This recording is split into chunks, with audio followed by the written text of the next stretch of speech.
Alright guys, Revolve Rustler here, and today I'm going to be reviewing the August 24th editions of NXT and the Cruiserweight Classic. I'm wearing a Foxcatcher shirt today because there was a lot of catch wrestling on the Cruiserweight Classic this week. Do you get it? Catch wrestling, Foxcatch, yeah, it's a joke. So we'll obviously go straight into NXT. NXT this week was basically the dark matches from NXT Brooklyn with a lot of just highlight packages of the matches that took place. So I haven't taken every single note of every single thing that happened in order. I just took notes on the two matches. The first one opened the show. It was Tye Dillinger against beautiful Wesley Blake. This lasted 11 minutes. Way too long. I thought the match was fine. Tye Dillinger in the end winning with the tiebreaker. It's nice to see Tye Dillinger finally get some momentum because I think he really does deserve it.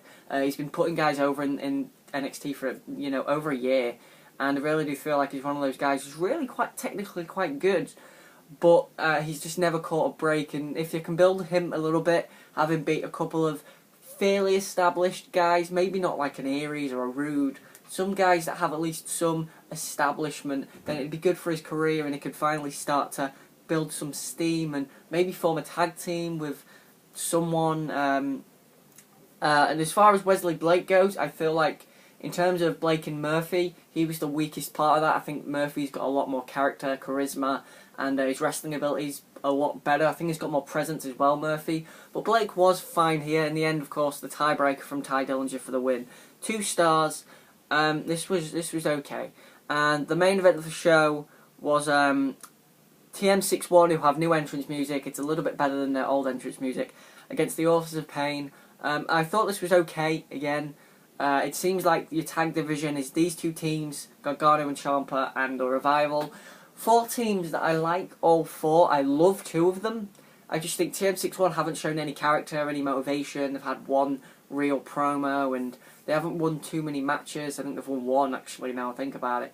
So I feel like you need to build some momentum for them instead of just having them be beat here by the Authors of Pain. The Authors of Pain would win in the end with, of course, the double powerbomb, where they powerbomb the 2 men into each other, and then they did the clothesline Russian leg sweep to, I believe, Nick Miller. So 2 stars. It was a fine matchup. It was again about 11 minutes, which is a lot more time than the Authors of Pain should be getting, in my opinion.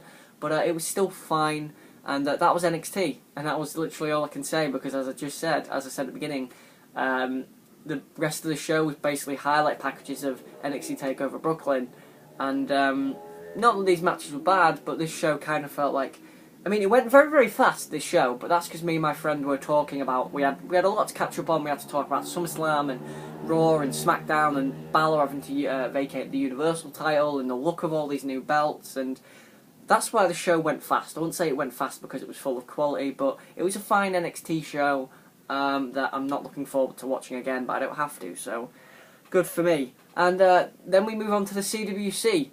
Oh my god, CWC is the best show in wrestling.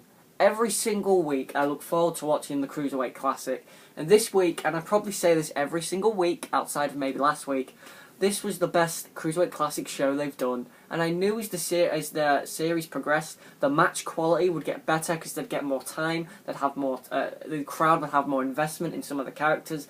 And this show was the best Cruiserweight Classic show they've done. And it kicked off with Rich Swann against Lindsay Dorado. This matchup was basically a high-flying flippy match, and that was good because that makes sense because these two guys really excel in that style. Swann was great here. There was a great spot like towards the end where they both did a double pump kick, which I thought was really, really cool. Swann went for the standing 450.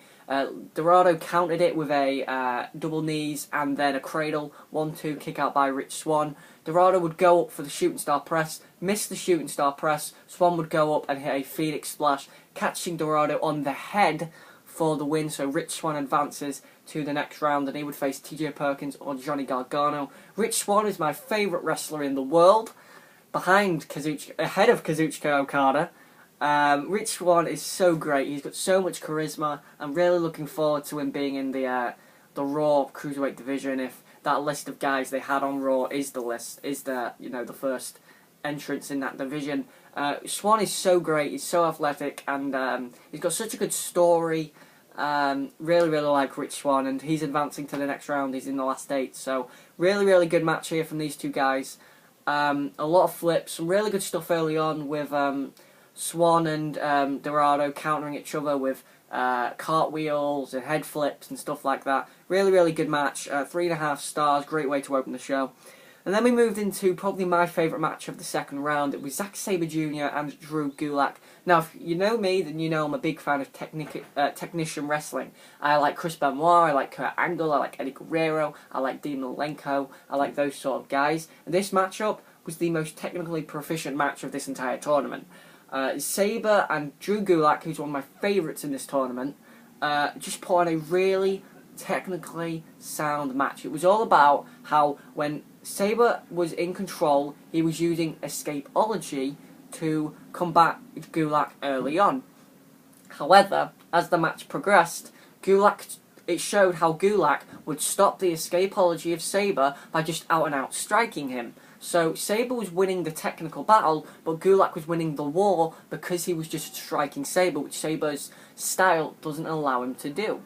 And there's just great covers in this matchup. Saber is so cool with these pins where he does these bridges and folds his arms. A great spot where Gulak goes for a clothesline off the top rope. Saber catches him in a Fujiwara armbar. There was a fantastic striking spot where Saber is just slapping Gulak. And I thought in terms of great psychology here, Saber slaps Gulak and slaps him, and Gulak slaps him once, and it just glazes the eyes of Zack Saber Jr. Great psychology, because Gulak is the striker of the two. His strikes should mean more. Saber goes down, Gulak goes for the running body scissor dragon sleeper, catches him in it, Saber rolls over, bridges, puts his legs over on the arms. Oh, sorry, no, wait. Gulak tries to counter it by rolling his legs back. Saber puts his legs over Gulak's, puts them on the shoulders to keep the shoulders down, pulls the arms back. 1, 2, 3. Zack Saber Jr. advances to the next round. What a freaking awesome wrestling match. The beginning segment as well, where both guys come out the corner immediately and try a catch wrestling style, where Saber comes out, Gulak takes him down, and they just roll around for about a minute. And when I say roll around, it's not like they're rolling on the floor like women used to do in the WWF, where they just do catfights and stuff. They were rolling around trying to gain control. And that was what this match was totally all about. The one who was in control was the one that was going to win. And in the end, Saber showed that he didn't need the control. He would just catch Gulak off guard, and that shows how Zack Saber is the technical wizard. This was an awesome wrestling match. I really loved watching this. I just rewatched it. I just rewatched the whole show, and this is the match that sticks out to me in the second round. It's not the best match of the second round. I still think Ibushi and Alexander topped it in terms of being a spectacle, but this to me is definitely my favourite match of the second round. 4 stars to these guys. Really awesome stuff. This is one of the matches of the tournament, probably the 3rd best match of the tournament, and totally different to the match we just seen between Lince Dorado and Rich Swann, and that's why this tournament is so great. There's so many different styles. And after the matchup, Zack Saber would offer the handshake to Drew Gulak. Drew Gulak wouldn't shake the hand of Zack Saber at the beginning of the matchup. And in the end, Drew Gulak looks so disappointed. And I love how these guys sell the disappointment in their faces when they lose. Gulak was just absolutely distraught. And in the end, he does shake the hand of Saber, but it's not like an embracing shake hand. It's more of a, I'll get you next time. So he just shakes them very quickly and leaves the ring. I bloody hope they sign Drew Gulak. I love Drew Gulak to death, and I think after this matchup, we should all be loving Drew Gulak. Great match from these guys. Really loved it. And then we had the main event, and I do want to say that I believe before the Gulak match, there was a segment with Johnny Gargano backstage where his leg was getting taped up. Of course, he's supposed to be selling the injury he suffered at NXT TakeOver Brooklyn 2 against the Revival. So I know that the CWC is pre-taped, but you know, they kind of have it as if it's live, so at least that does make sense that they would focus on the knee injury. And going into the matchup with TJ Perkins, as TJ Perkins uses a knee bar, we knew that would be a big thing going into the matchup. Just as a side note though, what's so great about the CWC's commentary, because everybody really praised the commentary and how Daniel Bryan's so enthusiastic and he loves watching the wrestling. Daniel Bryan loved watching Drew Gulak and Zack Saber Jr. He bloody loved it. And what's great about Mauro is how he can get away with mentioning all these guys that aren't in the company. So in this episode, when in the match with Gulak and Saber, when Saber gave Gulak a penalty kick, Mauro Ranallo goes just like Katsuyori Shibata, and that really shocked me when I heard it a second time. Gulak, I don't know how Mauro Ranallo gets away with mentioning all these New Japan guys. He's mentioned Kazuchika Okada, the world champion in New Japan. He's mentioned Hiroki Goto with the when Styles hit the Ushigoroshi on Cena at SummerSlam. He mentioned Liger. I have no idea how he gets away with mentioning all these different names, but it's awesome that he does, because it, at least it helps those names, and it really helps these guys, because these guys, when you compare, because I believe that when he mentioned Okada, he was comparing the dropkick of Cedric Alexander to the dropkick of Kazuchika Okada. Okada's got the best dropkick in the world, in my opinion. So that's a huge piece of praise to a guy like Alexander. And it was great praise to Saber to be compared to a guy like Shibata. So I love the commentary in this tournament. But anyway, let's get on to the main event. It was Johnny Gargano going in with the knee injury against TJ Perkins. Really great match again. I think this wasn't as good as the match I just seen, but that's because that style really meets me a little bit more. And I love that technical style. This was more of a classic WWE near fall match, but it was done really, really well. Great stuff here. Gargano and Perkins really had a very, very good matchup. There was one great spot. It really kicked in, though, when I believe Gargano was on the apron and Perkins went to do a dive to him over the ropes, and Gargano caught him with a super kick. Perkins fell off the apron near the barricade, and then Gargano did a sunset, a flip into Perkins and banged his leg on the ring bell table, which was really good calling from Daniel Bryan to focus on that part. It did look like Gargano nearly missed Perkins, but he did catch him with his head. He rolled him back in the ring. Those were just great spots. Like Perkins got a really good 2 count off a roundhouse, fireman's carry roundhouse kick, and then a a double knee gutbuster.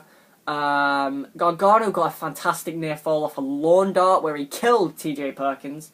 But in the end, Gargano, there was a really good counter actually, where Perkins locked in the knee bar. Gargano countered it into the Gargano escape, but he couldn't fully lock it in. Perkins would get up, go for an enziguri to Gargano. Gargano hits him with a super kick, goes for a dragon suplex. Perkins counters it into a knee bar for the win. Johnny Gargano taps out. Johnny Gargano is the best babyface in Peril ever.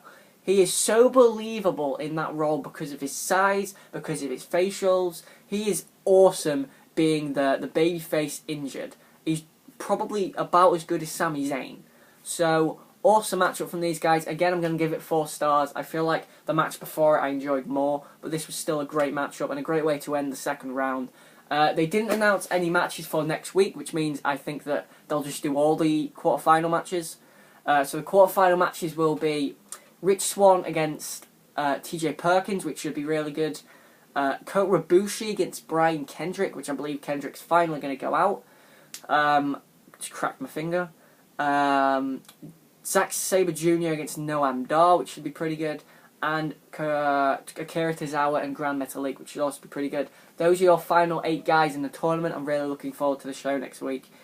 And there's only 3 weeks of the show left. This show, my Wednesday nights are not going to be as fun when this show ends. But that was the show. Probably the best show they've done. I'd give it like a 9 out of 10. It was a really, really good show, the Cruiserweight Classic. None of the matches were as good as the Gargano-Ciampa match or the Ibushi-Alexander match, but there were 2 great 4-star matches on the show, so I do want to give guys a lot of props there. And anyway, guys, thanks for watching. This has been Raw Russell. Tell me your thoughts. What did you think of this week's Cruiserweight Classic? What do you think of the Zack Saber Drew Gulak match? Who do you think the WWE should sign on this show? And what do you think to Johnny Gargano and TJ Perkins? I've been Raw Russell. Thanks for watching, guys. Like, comment, and subscribe for more.